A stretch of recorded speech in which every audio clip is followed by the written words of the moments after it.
What's up, guys? Josh here again, ready to discuss yet another movie with y'all that I got a chance to see early as a screening at the Dallas International Film Festival here.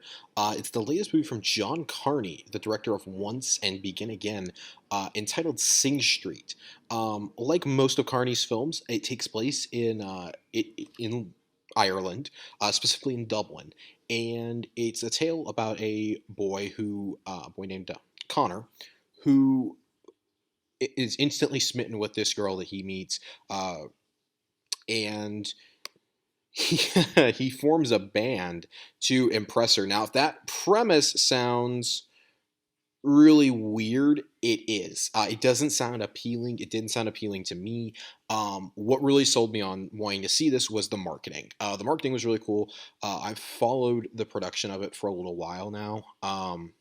Not specifically the production itself, I guess. Really, the post production, the Weinstein Company picking it up for $3 million US, and then of course when it debuted at Sundance in January 24th, when it premiered there, it was one of the talks of the festival. It came out with huge ratings.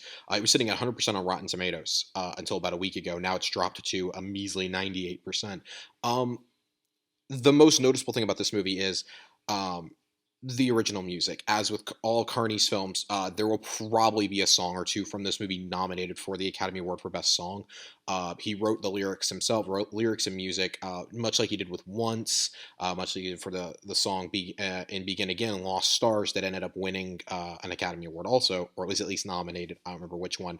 Um, it's a really touching tale, and almost everybody in this movie is a total unknown or has been in very little. The only really notable name that people would know, I think, that American audiences would be familiar with is probably Jack Raynor, and even that is a stretch.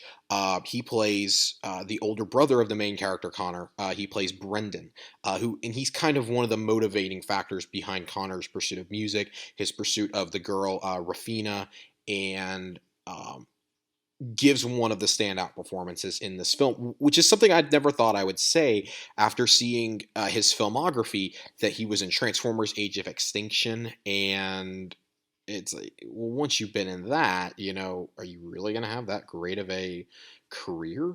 I mean, if that was like his first major role, if I remember correctly, but now he's really taken off. He did excellent in Justin Kurzel's Macbeth adaptation last year, playing opposite of Michael Fassbender and Marion Cotillard.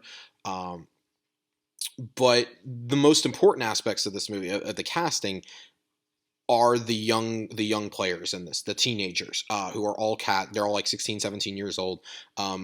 They all play their own music in this movie, which is really important to me. That in a musical that features rock music, that you're playing your own music, you're not just dubbing it. Every one of the main characters is pretty much an unknown, including Ferdio Walsh Palo, who plays the main character Connor, and Mark McKenna, who plays one of his best friends, Eamon, who he co-writes the music within the movie. Both give excellent performances. I would say Eamon kind of steals the movie for me. He's a musician who can play everything, whereas Connor, you don't not get invested in his and Rafina's love story, but it's a lot easier to identify with the side character, Eamon, who is the real musician of the group. He's the one who, before they even start the band, like, he actually knows what he's doing. They named the band Sing Street. The film's title comes from the school they attend, which is like Singe Street CBS, something like that. I can't really pronounce the name, but it's a real school in Dublin. It's a school that Connor is sent to when his parents start encountering financial difficulties, and that's one of the subplots of the film. You start seeing their marriage break down. The father, played by the awesome, always awesome Aidan Gillen, who you probably know best. American audiences probably know him best from his short role at the beginning of The Dark Knight Rises. He's the CIA agent that Bane takes down, and then more recently, he was the lead villain in Microsoft and Remedy Studios' game Quantum Break. He plays Paul Serene through motion capture, voiceovers, and actually acting in the TV aspect of that, and did a great job opposite Sean Ashmore. So our main players are probably the most important aspect, but it feels like, I don't know. It kind of feels like the audience grows with them as they grow in their musicianship, and you see like the early songs suck. The early songs they do kind of suck, and you start seeing their style is just really random. It's set in 1985. It's clear they're taking cues from Duran Duran, from bands that were probably much like Queen, etc. But and they described themselves as futurists, okay? Because at the time that was the future. That was the future of music. MTV was getting ready to come around. They talk about "Video Killed the Radio Star" at one point. It's really cool how they do some of the vocal effects. Taking the nozzle off of a Hoover, etc. And it's very clear when you see their style, not just in music, but especially their style and fashion, that the character Connor really takes his style from the likes of David Bowie, a little bit of Duran Duran, um, and Queen. It's very obvious Freddie Mercury and David Bowie have a huge influence on this kid's style. The makeup, the hair, etc. He very much goes into that glam rock area. Whereas the others, it almost feels like they have the style, especially Eamon has the style of like the Ramones. He looks like he belongs in a punk band a lot of the time. So moving on to the girl who's the outsider in all this, Rafina. She's not a musician. She's a model. She is the inspiration for every song that Connor writes in this movie. It's pretty obvious from the beginning. He lies to her and says, "Oh yeah, I have a band. We want you to be in our music video." And he immediately has to go form a band and write a song really fast, like within the span of a week. It's made up of these ragtag musicians. Some of them don't even know how to play music, really. Connor has to teach himself how to play the guitar properly. Eamon helps him with that, and of course his friend Darren, who is a short redhead, who is very much the comic relief of the whole film. All of them have their moments of comedy. He is definitely one of the big ones, and it's really cool to see the evolution of the relationships in this film. I think it's something that John Carney really nails down. The music videos that they make in it, they don't look professional. You can pretty much tell they probably had Ben Calloran running around, who plays Darren, the entrepreneur who helps put the band together, doesn't play an instrument or anything. He's the producer and cameraman of Sing Street. It's pretty obvious they let him film that because it looks terrible. It looks like something you would expect someone who's never played with cameras before to film. And that gives it a very unique vibe, a very unique feel. So kind of wrapping this up, this is just a really short talk. This comes out in the US. It opens limited on the 15th. It opens limited the 15th.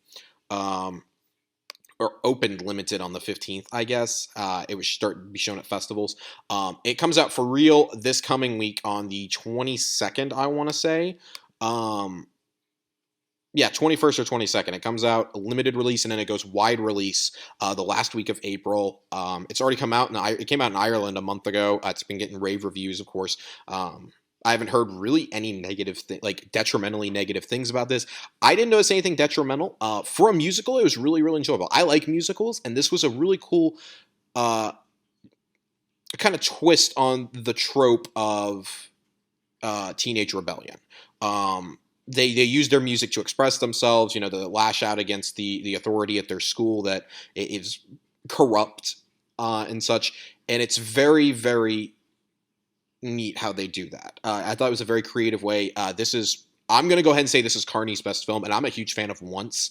That's what he's best known for. This will be the film he'll be known for now. Again, like I said at the top of the show, I would not be surprised to see one or two of these songs, like the later songs in the film, possibly get nominated for the Academy Award for Best Original Song, considering how weak that field has been in recent years and how they obviously overlooked a few things last year in order to just nominate, well, what they ultimately nominate. I mean, if Sam Smith is winning for Spectre, there's better things out there. These are some really cool. There's some really cool songs. The lyrics are really cool. There's a story behind every single song in the movie that they use that's original. So, in conclusion, highlights of this movie, definitely the original score. in this musical. I mean, that has to be the highlight. I really like the fashion and the style influences they take from 80s glam rock, glam pop. And they keep talking about their son. It evolves throughout the film. It's really cool, but they kind of mash that with the punk style of the Ramones in some of their regards. And there's one kid who keeps dressing up in outfits, dressed up like a cowboy, like a police officer, all this stuff, which is really funny to see. He's also very much a comic relief.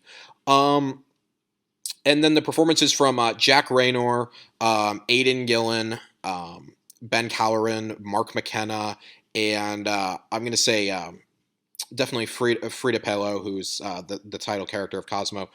Um, Negatives. I don't really have a whole lot of negatives on this. I do feel like it kind of falls apart towards the end of the third act.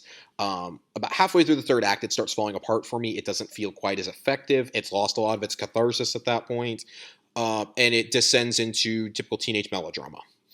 And that can ruin a film for me. It didn't. It wasn't detrimental to me, but for a film that was so strong up until that point, there's about 20 minutes left in the film at that stage when I kind of felt like it was going off the rails a little bit. It was kind of falling apart. Um, and then I'm going to say Lucy Bonton, who plays Rafina. Um, it kind of feels like her performance about halfway through goes off the rails. It's like they just kind of discard her at some point. When this is a story about Rafina and Connor, you can't have one of those not playing a major part. And it kind of feels like she gets shoved to the side in favor of the band and in favor of Connor's journey when they're really one and the same. So, again, nothing huge that would be detrimental. As you guys know, I don't slap scores on these. If you're a huge fan of original music, I would recommend seeing it. If you like 80s glam rock, glam pop, definitely go see this. Duran Duran, Queen, things like that. If you're big into that style of music, I definitely recommend this. If not, it's definitely worth a view. It's worth a watch. It's one of the Sundance darlings of this year. The last time I saw a movie with buzz like this that was a musically based film, that was Whiplash, and we all know about my love for Whiplash. If you don't, I think it was the best film of 2014. This one, I'm not going to sit here and say is even in the same ballpark as Whiplash. It's still really enjoyable. It's a fun movie to watch once. I don't know if I'll ever watch it again, but it was good to see for an evening. It was a good date movie. My girlfriend seemed to enjoy it a decent amount. She's really big into music, so big selling points for us. And as always, keep it tuned here for more reviews this week. Hopefully, we're going to have something for The Jungle Book. We're going to have something for Unbreakable Kimmy Schmidt Season 2. And yeah, if you enjoyed this, like, share, subscribe, all that fun stuff. I'm not going to sit here and beg and plead you to do it. Again, I do this for me, and I do this for you guys. I do this to give you my impressions of film and television, gaming, etc. So, until next time, I'm Josh. This has been a review for Sing Street, and keep it nerdy.